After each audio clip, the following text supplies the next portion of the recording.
the sharp blast on his whistle, Mustafa shot into the air after the balls. "They are off!" screamed Bagman, and it's Mult, Troy, Moran, Dimitro, back to Mult, Troy, Levski, Moran. It was Quidditch as Harry had never seen it played before. He was pressing his omniculus so hard to his glasses that they were cutting into the bridge of his nose. The speed of the players was incredible. The chasers were throwing the cloths to one another so fast the bagman only had time to say their name. Harry spun the slow dial on the right of his omniculus again, pressed the play-by-play button on the top, and he was immediately watching in slow motion, while glittering purple lettering flashed across the lenses and the noise of the crowd pounded against his eardrums. Huxkit attacking formation, he read as he watched the three Irish chasers zoom closely together. Troy in the center, slightly ahead of Mult and Moran, bearing down upon the Bulgarians. Porskov Ploy flashed up next, as Troy made a throw to dart abroad with the clothful, drawing away the Bulgarian chaser Ivanova and dropping the clothful to Moran. One of the Bulgarian beaters, Volkov, swung hard at the passing bludger his small club, knocking it into Moran's path.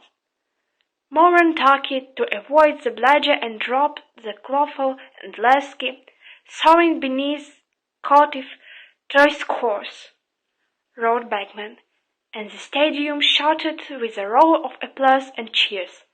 10-0 to Ireland. "What?" Harry yelled, looking wildly around through his omniculus. "But Levski got the clothful." "Harry, if you're not going to watch at normal speed, you're going to miss things," shouted Hermione, who was dancing up and down, waving her arms in the air while Troy did a lap of honor around the field. Harry looked quickly over the top of his omniculus and saw that the leprechauns watching from the sidelines had all risen into the air again and formed the great, glittering shamrock. Across the field, the Willow were watching them sulkily. Furious with himself, Harry spun his speed dial back to normal as play resumed. Harry knew enough about Quidditch to see that the Irish chasers were superb. They worked as a similar team, their movements so well coordinated that they appeared to be reading one another's mind as they positioned themselves, and the rosette on Harry's chest kept squeaking their names: Troy, Mult, Moran. And within 10 minutes, Ireland had scored twice more, bringing their lead to 30-0 and causing a thunderous tide of roars and applause from the green-clad supporters. The match became still faster, but more brutal. Volkov and Vulcanov, the Bulgarian beaters, were watching the bludger as fiercely as possible at the Irish chasers, and were starting to prevent them from using some of their best moves. Twice they were forced to scatter, and then, finally, Ivanova managed to break through their ranks, dodge the keeper, run, and score Bulgaria's first goal. "Fingers in your ears," bellowed Mr. Weasley, as the wheels started to dance in celebration. Harry screwed up his eyes too. He wanted to keep his mind on the game. After a few seconds, he changed a glance at the field. The wheel had stopped dancing, and Bulgaria was again in possession of the Gwiffle. "Dmitro, Levski, Dmitro, Ivanova. Oh, I say," roared Badgeman. 100,000 wizards gasped as two seekers, Crumb and Lunge, plummeted through the center of the chasers, so fast that it looked as though they had just jumped from I'm playing without parachutes. Harry followed their desperate thought his omnicolors, squinting to see where the snitch was. "They're going to crash," screamed Hermione next to Harry. She was half right. At the very last second, Viktor Krum pulled out of the dive and spiraled off. Lunch, however, hit the ground with a dull thud that could be heard throughout the stadium. A harsh groan rose from the Irish seats. "Fool!" murmured Mr. Weasley. Krum was fainting. "It's time out!" yelled Badger's voice, as straight Muddy-Wizards hurry onto the fade to example Adam Lunch. "He will be okay. He only got bruised," Charlie said reassuringly to Ginny, who was hanging over the side of the box, looking horror-struck. "Which is that Krum was after, of course." Harry hastily pressed the replay and play-by-play button on his omnicolors, twiddles the sped dial, and put them back up to his eyes. Watched as Krum and Lunch dived again in slow motion. Wronski defensive feint, a dangerous seeker diversion. Read the shining purple letters across his lenses. He was Krum's face contoured with concentration as they pulled out of the dive just in time, while Lunch was flattened, and he understood Krum hadn't seen and snitch at all. He was just making Lunch copy him. Harry had never seen anyone fly like that. Krum hardly looked as though he was using a broomstick at all. He moved so easily through the air that he looked unsupported and weightless. Harry turned his omnicolors back to normal and focused them on Krum. He was now circling high above Lynch, who was being revived by Muddy-Wizards with cups of potion. Harry, focusing still more closely upon Krum's face, saw his dark eyes darting all over the ground 100 feet below. He was using the time while Lynch was revived to look for the snitch without interference. Lynch got to his feet at last. Two loud cheers from the green-clad supporters mounted his firebolt and kicked back off into the air. His reveal seemed to give Ireland new heart.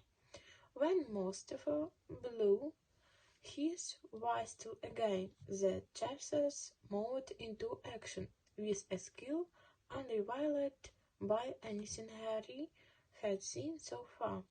After 15 more fast and furious minutes, Ireland had pulled ahead by 10 more goals.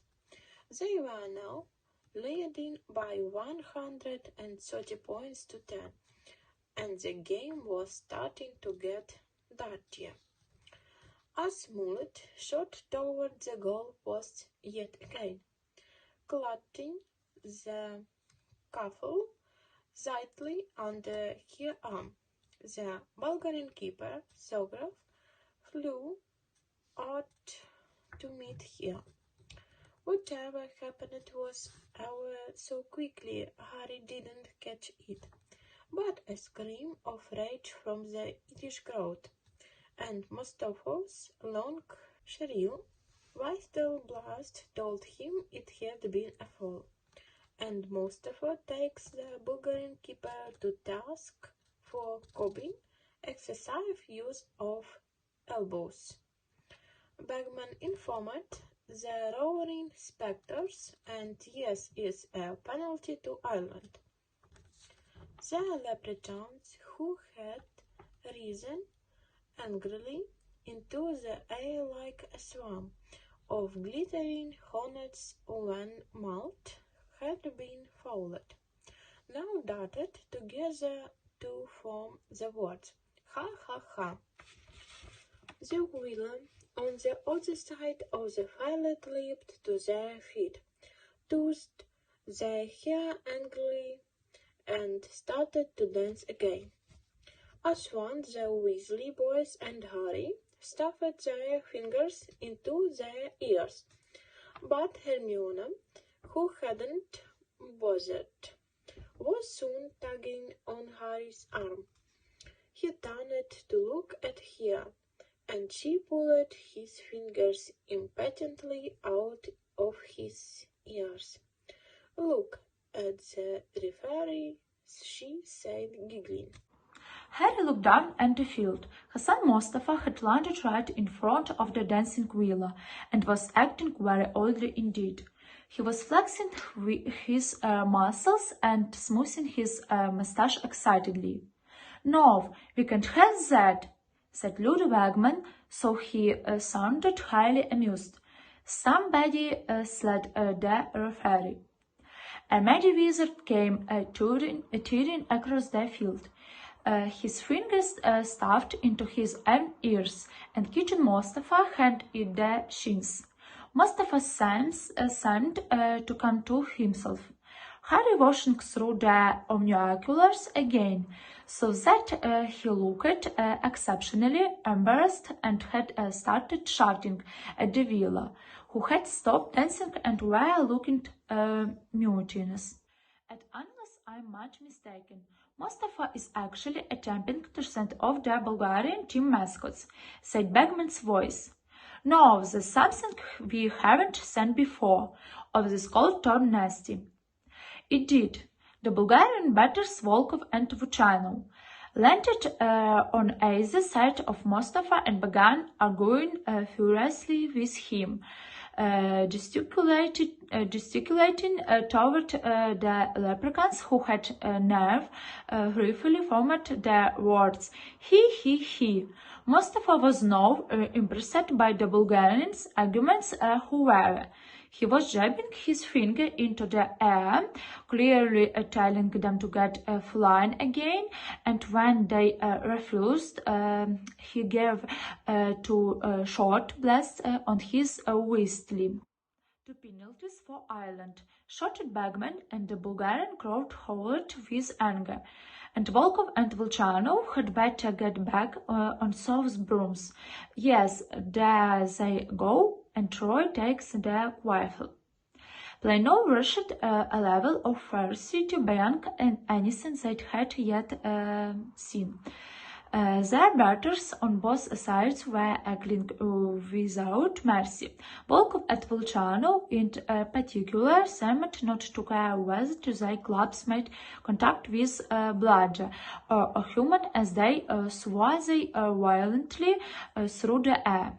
Dimitrov shot straight at Morn, who had quietly nearly knocking her off her broom.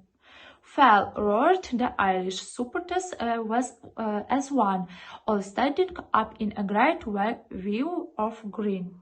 "Fell," assured Ludo Bagman's magically magnified voice. Dimitrov Skinsmorn deliberately flying to college there. "And it's going to be another penalty." "Yes, there's the whistle." The leprechauns had risen into the air again, and this time they formed a giant hand, which was making a very rude thing indeed at the well across the field. At this, the well lost control. Instead of dancing, they launched themselves across the field and began throwing what seemed to be handfuls of fire at the leprechauns.